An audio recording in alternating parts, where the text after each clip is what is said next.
Bapak, Ibu, dan Saudara yang kekasih, firman Tuhan yang kita renungkan hari ini dikutip dari kitab 2 Samuel, pasal yang pertama, ayat yang ke-17 sampai dengan yang ke-27. Beginilah firman Tuhan. Ratapan Daud karena Saul dan Yonatan.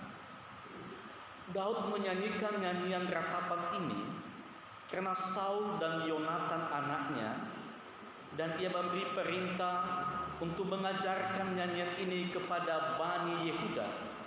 Itu ada tertulis dalam kitab Orang Jujur. Kepermayanmu, hai Israel, mati terbunuh di bukit-bukitmu. Betapa gugur para pahlawan. Janganlah kabarkan itu ke Gad. Janganlah beritakan itu di lorong-lorong Askelon, supaya jangan bersuka cita anak-anak perempuan orang Filistin, supaya jangan beria-ria anak-anak perempuan orang-orang yang tidak bersunat. Hai gunung-gunung di Gilboa, jangan ada embun, jangan ada hujan di atas kamu. Hai padang-padang pembawa kematian, sebab di sanalah perisai para pahlawan dilumuri, perisai Saul yang tidak diurapi dengan minyak. Tanpa darah orang-orang yang mati terbunuh, dan tanpa lemak para pahlawan panah Yonatan tidak pernah berpaling pulang, dan pedang Saul tidak kembali dengan hampa. Saul dan Yonatan, orang-orang yang dicintai dan yang ramah dalam hidup dan matinya, tidak terpisah. Mereka lebih cepat dari burung raja wali. Mereka lebih kuat dari singa. Hai anak-anak perempuan Israel, menangislah karena Saul. Ia mendandani kamu dengan pakaian mewah dari kain kirmisi, yang menyematkan perhiasan emas pada pakaianmu. Betapa gugur para pahlawan di tengah-tengah pertempuran. Yonatan mati terbunuh di bukit-bukitmu. Merasa susah aku karena engkau, saudaraku Yonatan. Engkau sangat ramah kepadaku. Bagiku cintamu lebih ajaib daripada cinta perempuan. Betapa gugur para pahlawan dan musnah senjata-senjata perang. Demikian jauh pembacaan firman Tuhan, Bapak, Ibu, dan saudara-saudara yang kekasih dalam Kristus Yesus. Salam sejahtera bagi kita semua. Salam Yahobu. Terima kasih Bapak Ibu, kami yakin bahwa Bapak Ibu dan saudara sekalian tetap dalam suasana penuh sukacita karena penyertaan Tuhan hingga saat ini selalu menyertai langkah kehidupan saudara-saudara sekalian. Amin.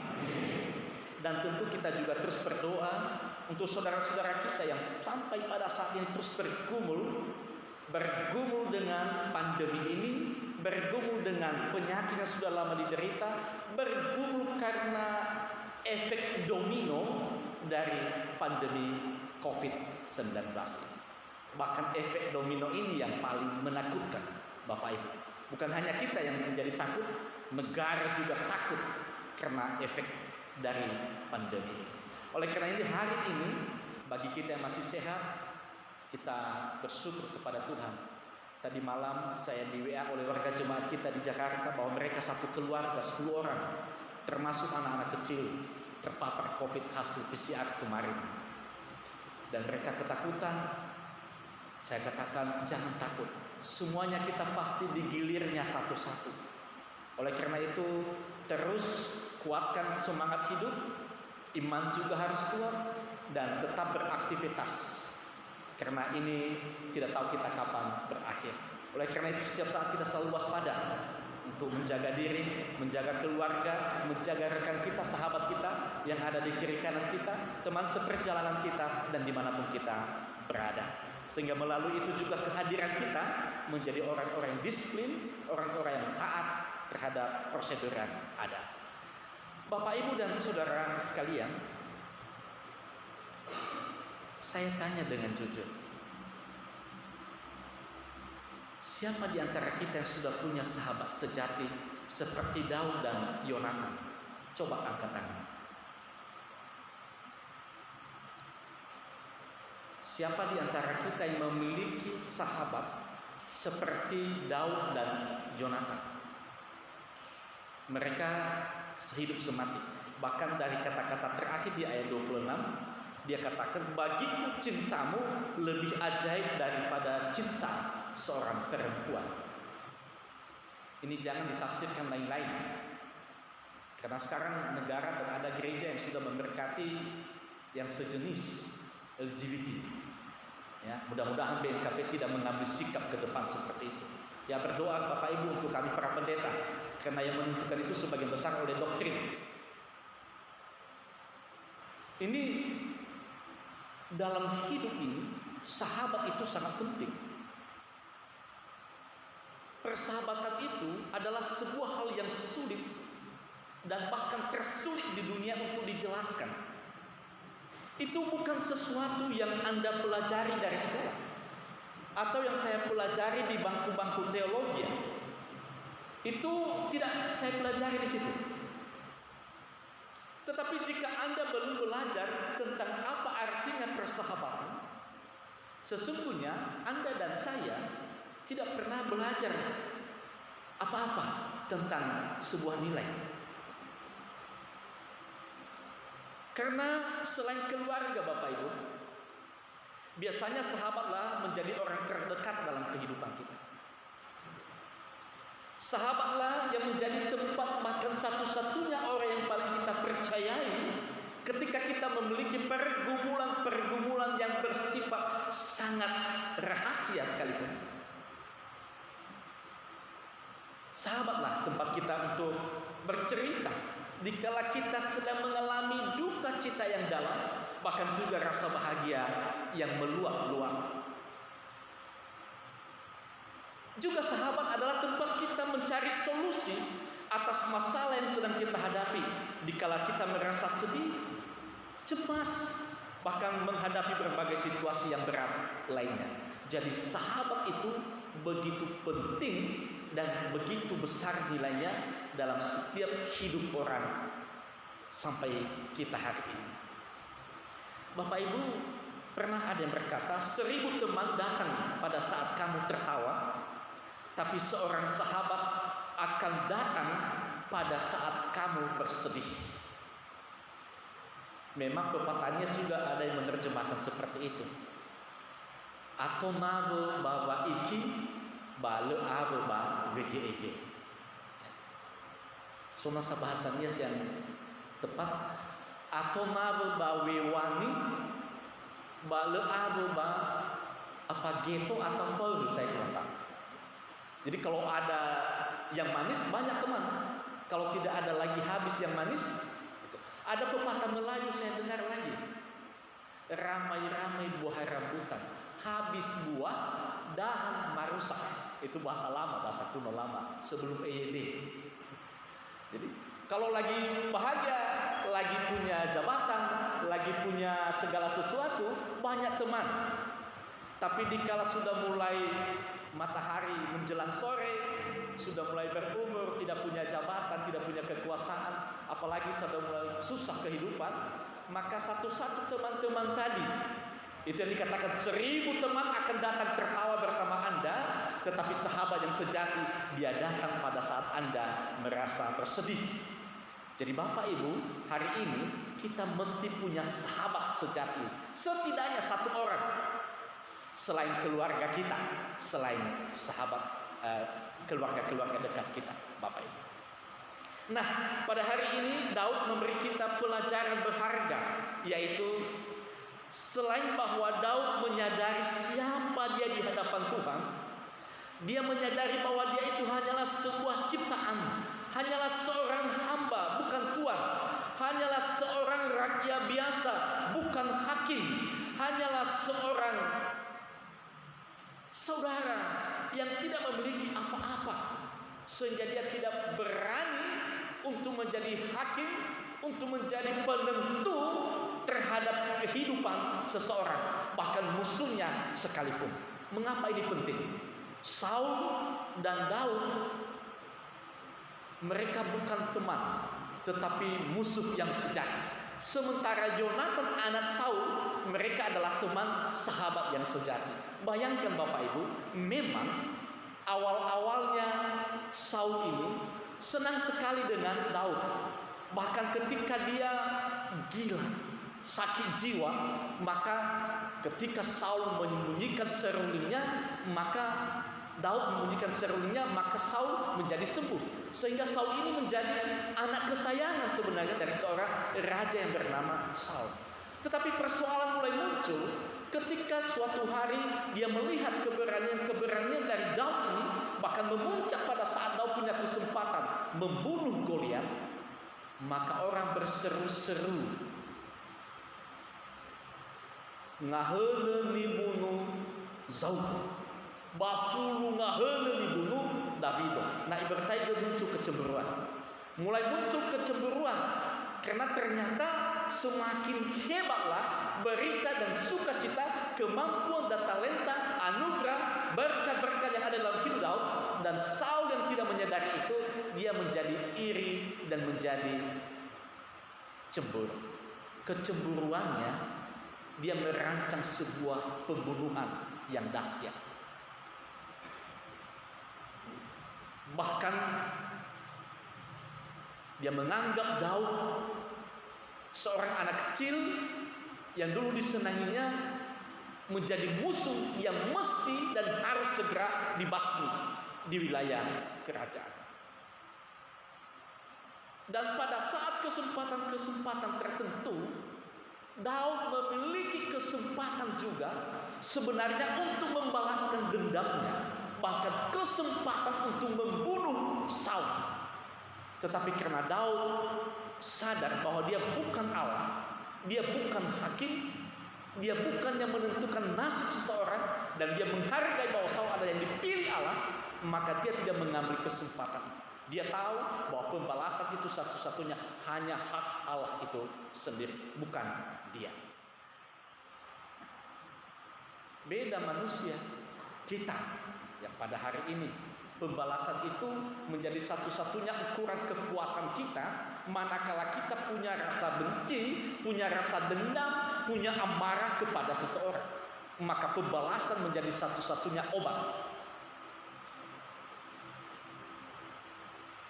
Nalo si tetutukernya bersama lubat. Coba bayangkan itu. Ba min romano nasa nalo atul, ba mangoroi ya badraumo, enobu. Hewa ay amaw saadal. Bayu tarimalka de walkuni, tenga amaw saadal. Coba bayangkan.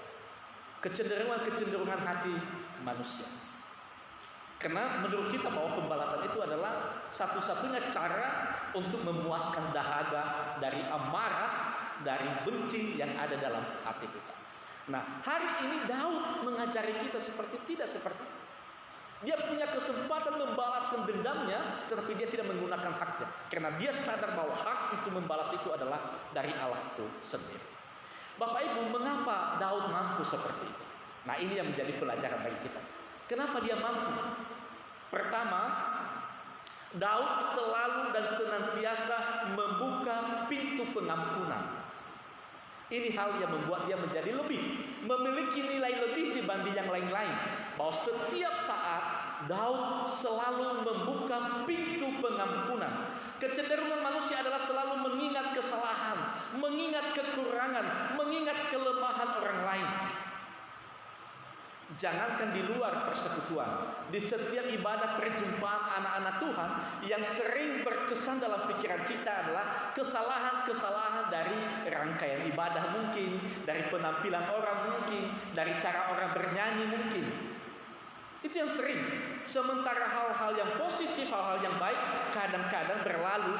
Iternalinga kabera, numalo badalinga kapel. Baka badai ila yang ini kanu badodo ai fa pintu bae sudah ila. Tapi na sofu kena magi hadasi salah iso salah sair dimuna. Tahu dia itu. Ini kecenderungan kita sebagai manusia, dan itu wajar memang. Oleh karena itu wajar, maka hari ini kita belajar bahwa mengapa Daud mampu mengampuni, mengapa Daud tidak mau membalas? Karena dia selalu membuka pintu pengampunan terhadap dirinya setiap waktu. Ini yang membuat dia menjadi lebih. Dan inilah yang disebut dengan sampah-sampah kehidupan. Dendam, amarah. Kita bawa semua sampah-sampah kehidupan itu. Pada saat kita makan makanan enak juga, kita masih menyimpan dendam. Ada juga itu sedang makan bersama, tiba-tiba musuhnya datang. Walaupun enak makanan itu biasa ditinggalkan. Iridal, lokenya hana usah-usah yola sosimba itu. Padahal ila ijabah satu. Lefahe de iradal. Bisa itu. Dalam komunitas-komunitas kita sebagai suku-suku Nias ada juga seperti itu. Dalam komunitas kita sebagai warga gereja juga ada seperti itu.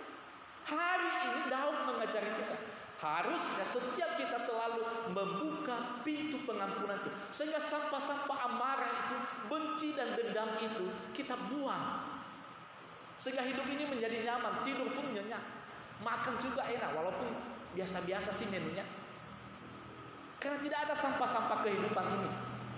Nah ini penting. Daud itu dia buang itu dalam kehidupannya. Dan orang yang masih menyimpan sampah-sampah ini dalam kehidupannya menandakan bahwa orang itu sebenarnya dia sedang menutup pintu pengampunan itu terhadap dirinya sendiri. Dia belum selesai dengan dirinya.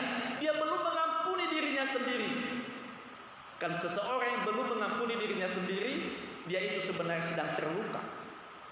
Dan dia pasti tidak bisa menjadi berkat bagi sesamanya. Karena dia belum mampu mengampuni dirinya sendiri. Hanya orang yang sudah selesai dengan dirinya, hanya orang yang sudah mampu mengampuni dirinya, mampu mengampuni orang lain. Dan ini sakit Bapak. Orang yang belum selesai dengan dirinya, setiap saat kebahagiaannya bisa terganggu.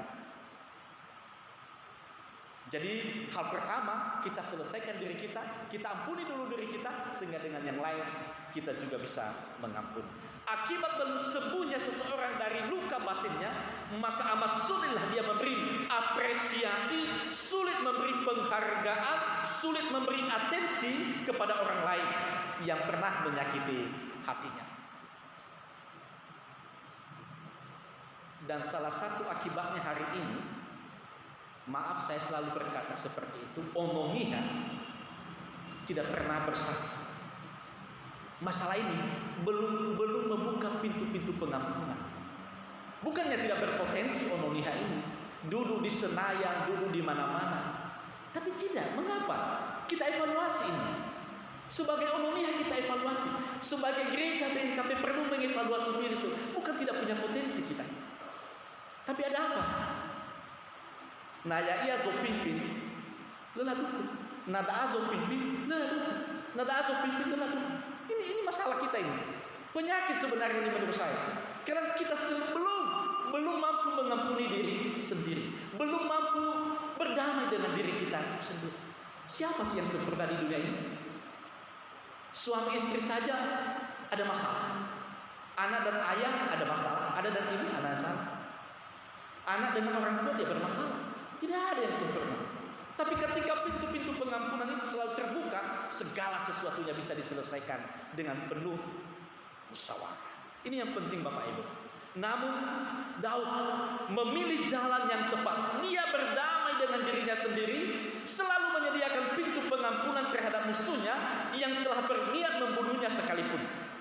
Lamanya-lamanya bahkan lelai bersilale lebato, tafuli tafobere siboh.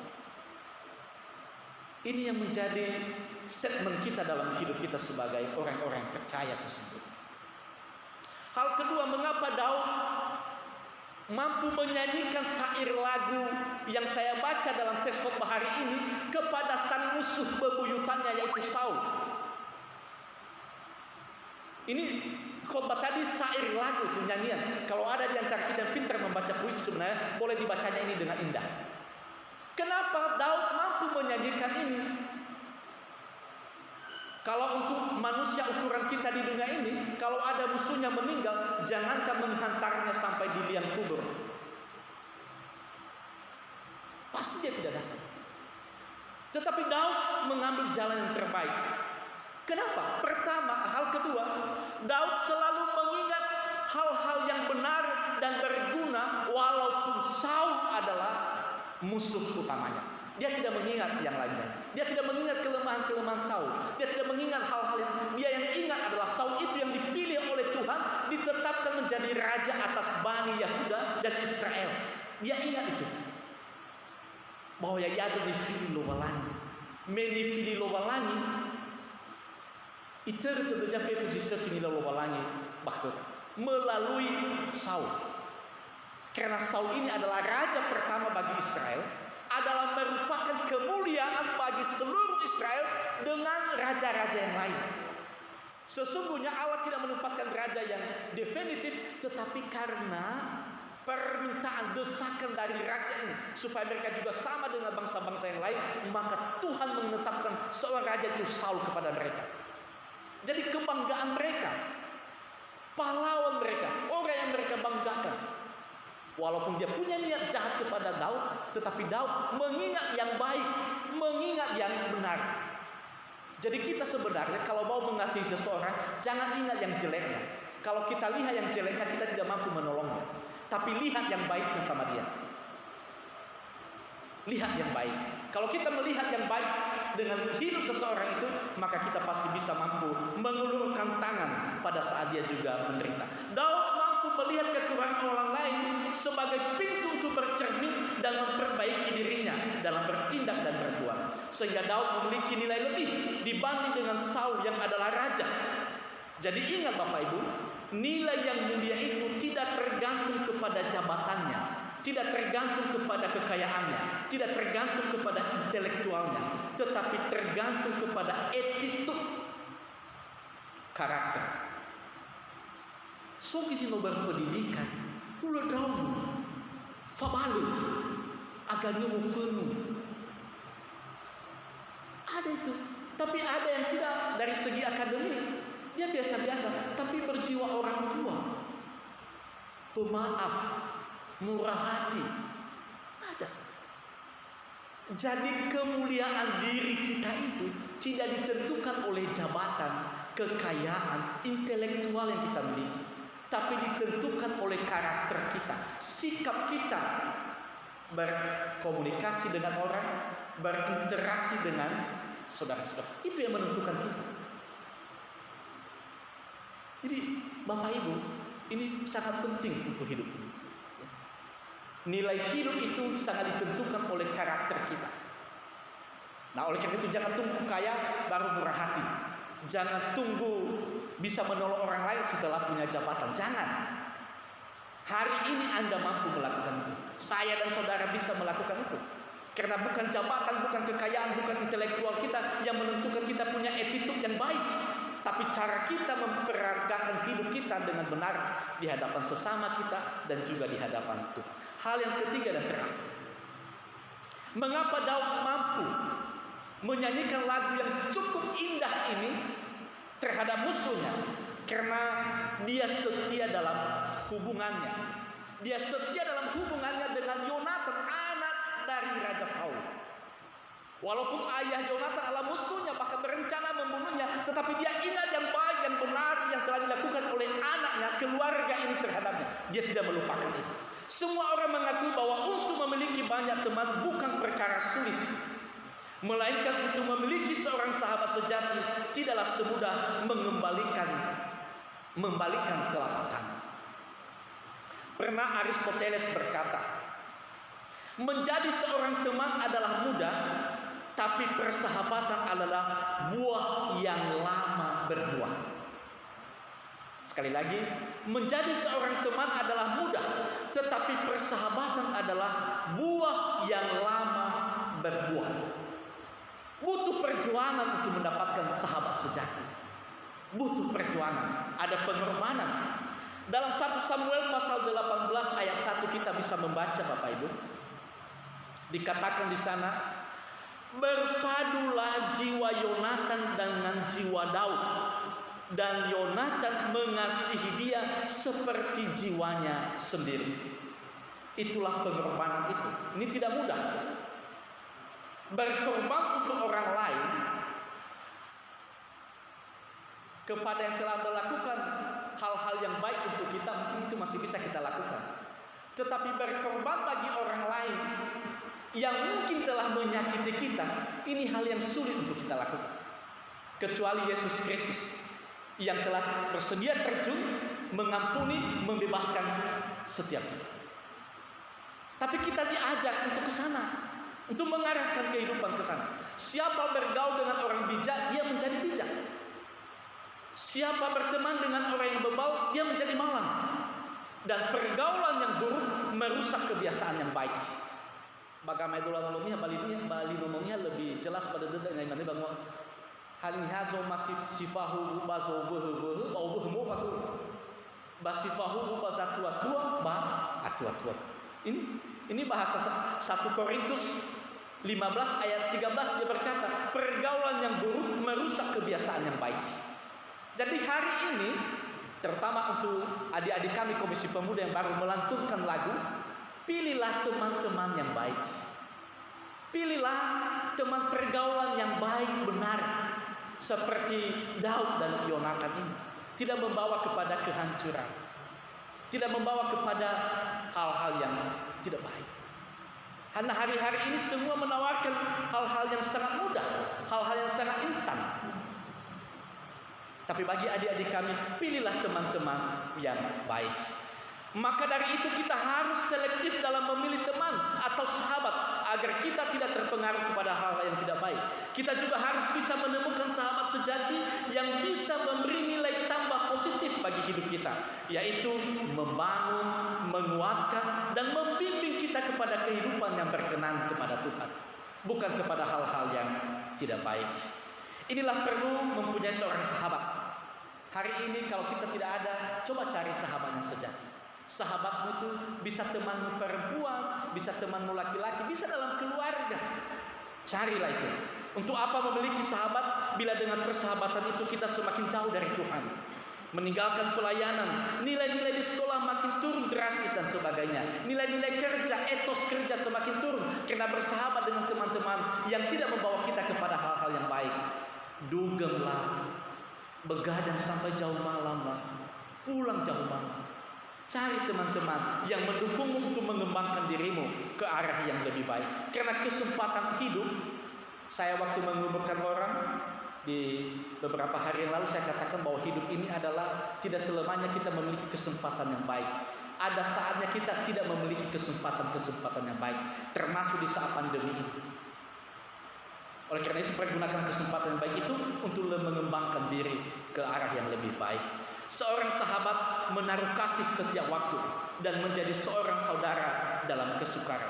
Sahabat tidak hanya mengasihi atau hadir ketika berada pada saat kesenangan kita ada, melainkan mereka hadir pada setiap keadaan kita sesulit apapun. Itulah sahabat yang sejati. Mari kita belajar melihat mereka.